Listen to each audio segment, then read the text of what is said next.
Bismillahirrahmanirrahim. Assalamu alaikum, dear students. Today we are going to do our next short questions. Question number 6. We have done short question 5. Now we are going to start our question number 6.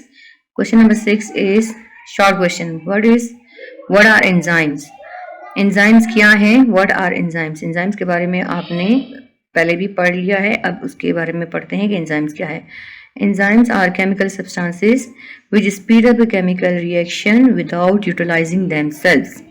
Enzymes chemical चीज़ें हैं, ये type of protein है जो कि chemical reaction को speed up करते हैं और अपने आप को यूटिलाइज किए बगैर. ठीक है, आगे अगला नेक्स्ट क्वेश्चन है हमारा. Find out why some athletes take glucose tablet before a race. Glucose tablet athletes, आपने अक्सर देखा होगा कि बाज़ एथलीट्स ग्लूकोज की टैबलेट्स लेते हैं ताकि उनका स्टेमिना जो है वो एनहांस हो और वो उनकी परफॉर्मेंस जो है वो बेहतर हो सके. तो इसलिए हम बता देंगे ग्लूकोज का क्यों लेते हैं.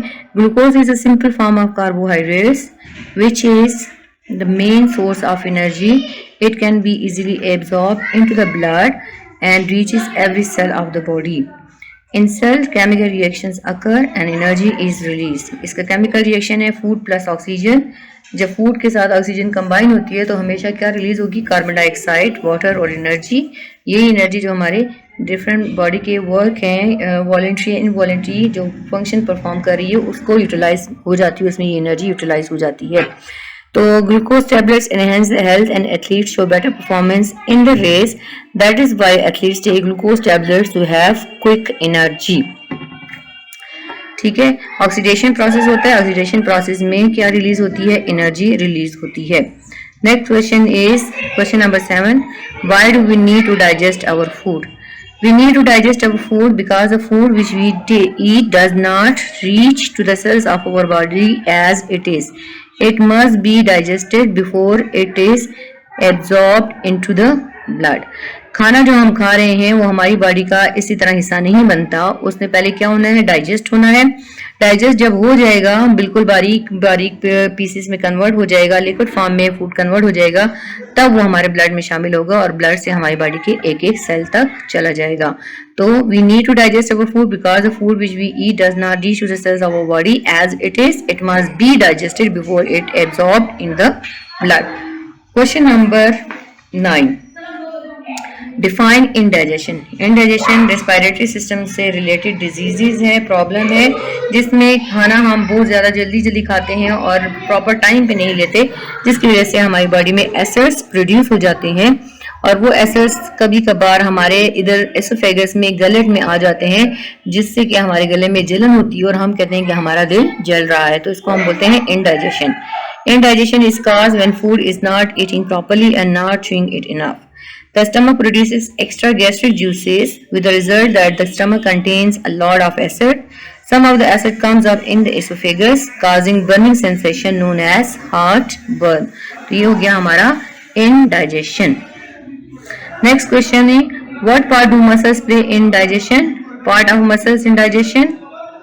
The chewed food is pushed down the esophagus by muscular contraction of the muscles. The stomach muscles break food and muscular contraction of intestine move food through the digestive tract. ये सारी जो muscular हमारे oesophagus का जो muscular वो structure है squeeze करता है, एक्सपेंड होता है, कंट्रैक्ट होता है, जिससे कि फूड हमारे स्टमक में जाता है. वहाँ पे फिर स्टमक की मस्कुलर एक्शन उसके ऊपर होता है जिससे कि एसिड्स वगैरह रिलीज होते हैं, फूड को और ज़्यादा बारीक बारीक कर देते हैं, कन्वर्ट कर देते हैं बिल्कुल लिक्विड में. फिर इंटेस्टाइन के मस्कुलर जो उसमें मसल्स मौजूद हैं उसकी वजह से वो फूड मूव करता है और आखिर में हमारी बॉडी का हिस्सा बन जाता है. जितना वेस्ट मटेरियल रहता है वो हमारी बॉडी से बाहर एक्सक्रीट आउट हो जाता है. ये हो गया आपके शॉर्ट क्वेश्चन आंसर्स. इसके बाद हम आ जाते हैं अपने लॉन्ग क्वेश्चन आंसर्स की तरफ, जिसमें पहला आपका लॉन्ग क्वेश्चन है name the 3 nutrients which are broken down during digestion and say what they are broken down into. जो फूड के कंपोनेंट्स आपने पढ़ा था, कार्बोहाइड्रेट्स, प्रोटीन एंड फैट्स, ये आपकी बॉडी के आपके फूड के बड़े कंपोनेंट्स हैं, लार्ज कंपोनेंट्स हैं और इन्होंने बारीक कंपोनेंट्स में कन्वर्ट होना है, तब वो हमारे ब्लड का, हमारी बॉडी का हिस्सा बनेंगे. तो इनकी कन्वर्जन के लिए हमने कौन कौन से एंजाइम्स यूटिलाइज होते हैं, किस तरह ये कन्वर्ट होते हैं, ये हमारा question number long question number 1 है। Following are the three nutrients that are broken down during digestion are number 1 starch, proteins and fats. अब स्टार्च किस तरह ब्रेक डाउन होगी? Starch is broken down into glucose and simple soluble sugar maltose with the help of an enzyme called amylase. ठीक है, starch जो है वो broken down हो जाती है और उसमें एक एंजाइम यूटिलाइज होता है। अभी एंजाइम्स का आपने क्वेश्चन लिख लिया कि enzymes are chemical substances which speed up the chemical reaction without utilising themselves. तो हर प्रोटीन, फैट, स्टार्च को ब्रेक डाउन करने के लिए एंजाइम्स की जरूरत है। जो स्टार्च को ब्रेक डाउन करता है एंजाइम, वो प्रोटीन को नहीं कर सकता। जो प्रोटीन को करता है वो फैट को नहीं कर सकता, और जो फैट को ब्रेक डाउन करता है वो स्टार्च को नहीं ब्रेक डाउन कर सकता। हर एक चीज का अपना अपना जो है वो एंजाइम है। तो starch is broken down into glucose and simple soluble sugar maltose with the help of an enzyme called amylase. Number 2 is proteins. Proteins are broken down into amino acids with the help of an enzyme called proteases. Amino acids जो है वो protein का smaller particle है, smaller molecule है, जिससे कि वो break down हो जाएगा और एंजाइम यूटिलाइज होगा उसमें proteases. Next is fats.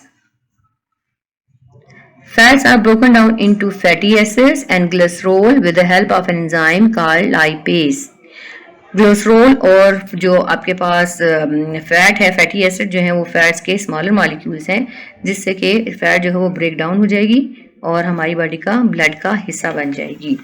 Next question is question number 2, long question number 2। What are the 2 ways in which food is broken down during digestion? वो कौन से 2 तरीके हैं, 2 प्रोसेस हैं जिनके जरिए फूड हमारी बॉडी में ब्रेक डाउन होता है और हमारी बॉडी का हिस्सा बनता है। तो following are the 2 ways in which food is broken down during digestion are number 1 is mechanical breakdown, number 2 is chemical breakdown. Mechanical breakdown starts from mouth. ठीक है, मुंह के बीच में होगी, इसमें हम खाने को क्या करेंगे, ब्रेक डाउन करेंगे, च्यूइंग करेंगे with the help of teeth, और यहीं पर हमारी स्टार्च की जो है ब्रेकिंग डाउन स्टार्ट हो जाएगी, डाइजेशन स्टार्ट हो जाएगी। तो mechanical breakdown is done in mouth by teeth by chewing the food. Food को च्यूइंग करने से जो हमारी ब्रेक डाउन हो रही है वो यहाँ पर कंप्लीट हो जाएगी, और स्टार्च की ब्रेकिंग डाउन जो है, स्टार्च की डाइजेशन जो है वो यहाँ पर स्टार्ट हो जाएगी। केमिकल ब्रेकडाउन में क्या होता है? केमिकल ब्रेकडाउन में एसिड्स और केमिकल्स होते हैं, एंजाइम्स, जो कि स्टमक में होती है। ज्यादातर केमिकल ब्रेकिंग डाउन कहाँ पर होगी? हमारे स्टमक में होगी। तो chemical breakdown is done in stomach with the help of acids and chemicals known as enzymes. Stomach के बीच में जो एसिड रिलीज होते हैं उसके बारे में आप पढ़ चुके हैं। वो एसिड होता है हाइड्रोक्लोरिक एसिड, और हाइड्रोक्लोरिक एसिड की हेल्प से जो फूड में पहले तो स्टमक को जो हाइड्रोक्लोरिक एसिड है वो एंजाइम्स को किल करने में हेल्प करता है, उसके बाद जो प्रोटीन होता है उसको ब्रेक डाउन करने में हेल्प करता है। तो केमिकल ब्रेकडाउन कहाँ पर होगी? Chemical breakdown is done in stomach with the help of acids and chemicals known as enzymes. तो ये आपके होगा question number 2, long question number 2। ये आपको जब इसको शेयर कर दिया जाएगा, पिक्चर्स इसको आपकी सेंड कर दी जाएंगी आपको व्हाट्सएप ग्रुप पे, तो आपने ये काम जो है नीटली अपनी कॉपी पे करना है। अगले इंशाल्लाह नेक्स्ट वीडियो में हम अगले 3 question number 3 and question number 4 करेंगे, और साथ में हम ऑब्जेक्टिव करेंगे। तब तक के लिए अल्लाह हाफिज।